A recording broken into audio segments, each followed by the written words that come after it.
안녕하십니까. 간족톡톡 톡쌤입니다. 오늘 공부할 단어는 성인간호의 비뇨기계입니다. 오늘도 한 발짝씩 나아가는 여러분들을 응원합니다. 그럼 시작해 보겠습니다.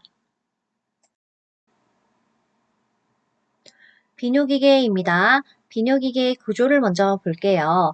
요가는 보시면 신장에서 신우, 여기 신장 옆에 있는 이 깔때기를 신우라고 하는데요.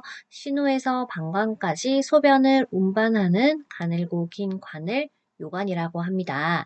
방광은 여기 소변이 모이는 주머니 같은 공간이고요. 여기 소변의 통로, 이 공간을 요도라고 합니다. 남성은 18에서 20cm, 여성은 3에서 5cm입니다. 그래서 여자가 남자보다 방광염이 잘 걸리는 이유이기도 하죠. 요도가 너무 짧아서 균의 침입이 잘 이루어집니다. 단요는 무엇일까요? 단요는 하루 요량이 2,500cc 이상임을 얘기합니다. 핍뇨는 하루 요량이 너무 적죠. 400에서 500cc 이하를 이야기합니다. 시간당 소변으로는 30cc 이하를 이야기하고요. 무뇨는 0이 아닙니다. 일일 요량이 100cc 이하를 무뇨라고 합니다. 잔뇨 보겠습니다. 잔뇨는 환자가 소변을 보고 난 이후에 즉시 인공도뇨하여 검사하는데요. 50cc 이하가 나와야 정상입니다. 비뇨기계 질환입니다. 복압 요실금 먼저 나오는데요. 복압 요실금은 복압이 증가할 때 노출되는 요실금입니다. 원인은 임신이나 분만 후 노화로 골반 근육이 약화되어 줄넘기나 달리기, 재채기 등과 같이 복압이 증가할 때 발생합니다. 요실금의 치료와 간호가 중요한데요. 요실금의 치료와 간호는 먼저 체중 감량, 적절한 수분을 섭취하는데 포인트는 수분 섭취가 금지가 아닙니다. 적절한 수분 섭취 하루 1.5리터 정도는 권장합니다. 카페인의 섭취를 제한하고요. 변비를 예방하고 케겔 운동을 권장해서 하도록 합니다. 요의가 없더라도 환자에게 규칙적인 배뇨를 권장하여 배뇨를 다시 조절하도록 도와야 하고요. 요실금 수술을 한 후에는 수분 섭취를 자주 함으로써 정상적인 소변의 배출로 체내 원활한 순환을 도와서 감염을 예방하도록 하여야 합니다. 방광을 확실히 비우도록 배뇨 후에는 허리를 앞으로 약간 구부리는 자세를 취하도록 교육해야 합니다. 사구체 신염입니다. 사구체란 먼저 무엇이냐면 혈액을 걸러서 소변을 만드는 필터라고 생각하시면 되는데요. 이러한 필터에 염증이 생긴 것으로 필터가 제 기능을 하지 못하니까 소변을 제대로 거르지 못해요.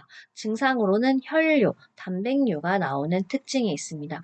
여가 기능이 떨어지기 때문에 저단백식이를 하는데요. 단백질을 많이 먹으면 필터의 기능이 떨어졌기 때문에 단백뇨가 더 심해지기 때문에 저단백 식이를 강조합니다.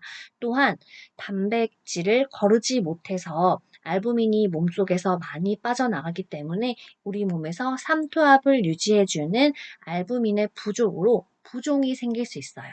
몸에 부종이 생길 수 있기 때문에 사구체 신염 환자에게는 저염식이도 같이 강조해야 됩니다. 사구체 신염은 저단백질 식이, 저염식이입니다. 신증후군입니다. 신증후군은 필터가 이상이 더 진행되어 체액이 축적되는 질환으로서 단백뇨가 더 심해져요. 심한 단백뇨와 부종이 더욱더 명확하게 나타나는데요. 여기선 단백질의 대량 손실로 단백질 보충이 필요하기 때문에 오히려 적절한 단백질을 섭취하도록 하고요. 저염 시기를 하며 침대 안정을 취하도록 돕습니다. 저단백질 시기는 지금 세 번째 나왔습니다. 사구체 신염이 세 번째고요. 첫 번째 뭐였을까요? 암모니아 수치가 상승한 간경화, 그리고 간성 훈수 있었습니다. 세 번째 질환 사구체 신염 나왔고요. 간간 만사에서 사가 사구체 신염입니다. 신우신염 보겠습니다. 신우신염은 신장에 발생하는 감염 질환으로 발열과 옆구리 통증이 특징입니다. 항생제 치료가 필요하겠죠. 신부전 보겠습니다. 신부전은 수분 전해질 및 대사산물의 배설에 장애가 발생해서 요감소, 핍뇨기와 이뇨기, 회복기의 경과를 지닌 건데요. 회복기에는 단백질이 필요하기 때문에 급성 신부전에서는 오히려 적절히 공급할 수 있습니다.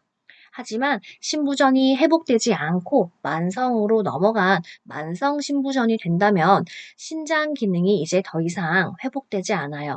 불가역적으로 황폐화되어 구강의 암모니아 냄새가 심해지고요. 피로, 권태감, 고혈압이 있습니다.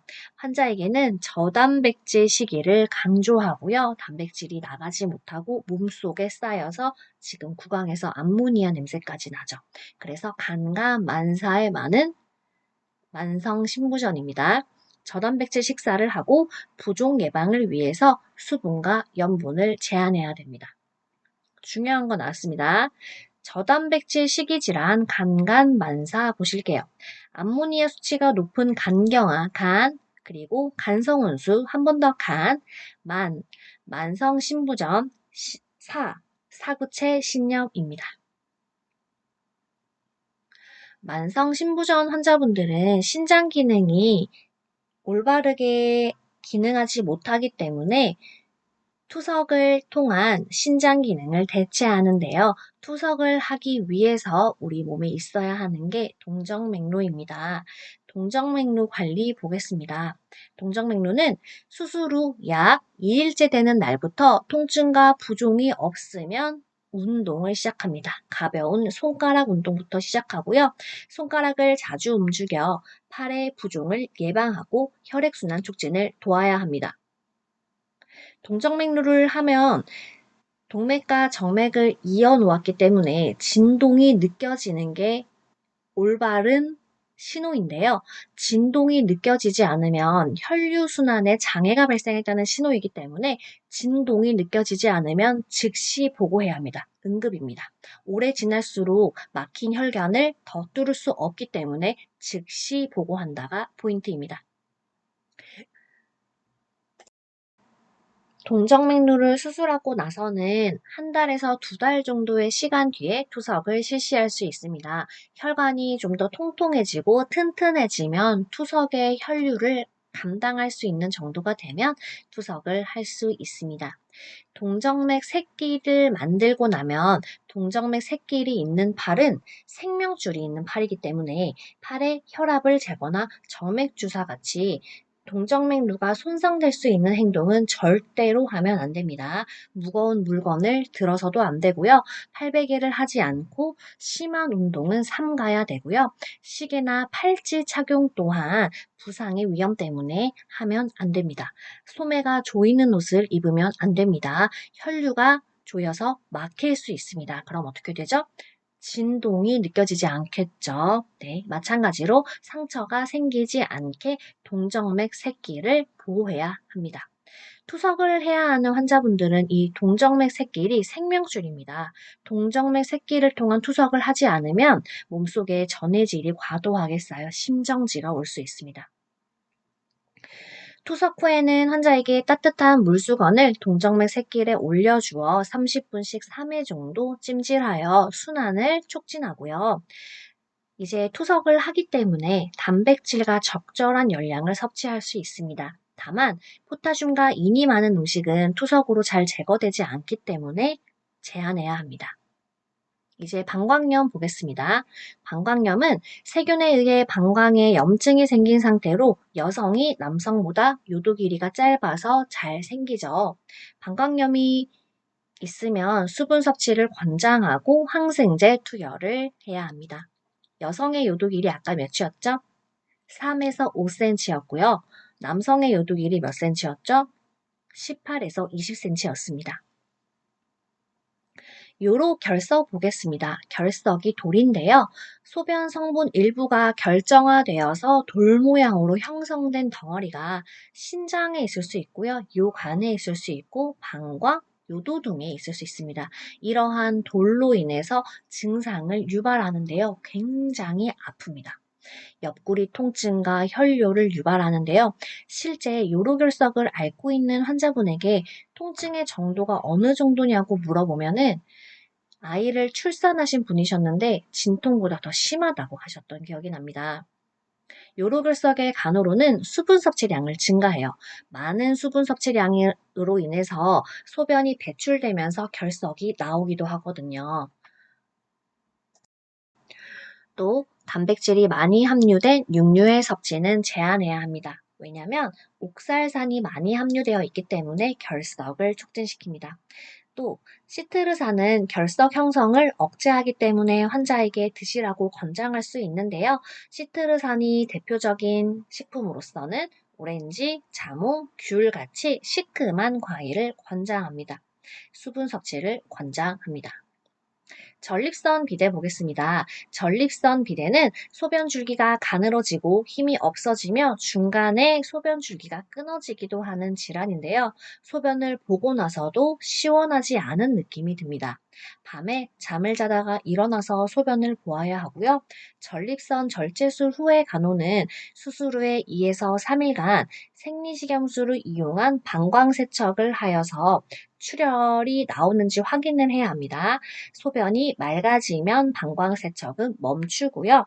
수분 섭취를 권장하고 혈액응고 형성을 방지하여야 합니다. 온찜질과 자욕을 할 수 있고요. 자욕하는 온도 혹시 기억나실까요? 40에서 43도였죠. 목욕물의 온도가 43에서 46도였습니다. 좌욕은 조금 더 민감한 부위라서 조금 낮은 온도인 40에서 43도였습니다. 네, 전립선 비대 환자는 6에서 8주간은 무거운 물건을 들지 않아야 합니다. 수술 후에 수술한 부위에 복압이 상승하면서 수술 부위에 출혈이 생길 수 있기 때문에 전립선 절제술 후에는 무거운 물건을 들지 않고요. 24시간 침대 안정 후에 조기 이상하여야 합니다. 유방암 보겠습니다. 유방암은 유방암을 절제한 절제술 후에 팔보호를 하여야 합니다. 혈압 측정을 금지해야 하고요. 정맥 주사를 금지해야 합니다. 부종 예방을 위해서 수술한 팔을 심장보다 높이 올려야 하고요. 압박 드레싱하여 수술 부위의 유합을 촉진하여야 합니다. 네, 여기까지 비뇨기계였습니다. 오늘도 끝까지 들어주셔서 감사합니다.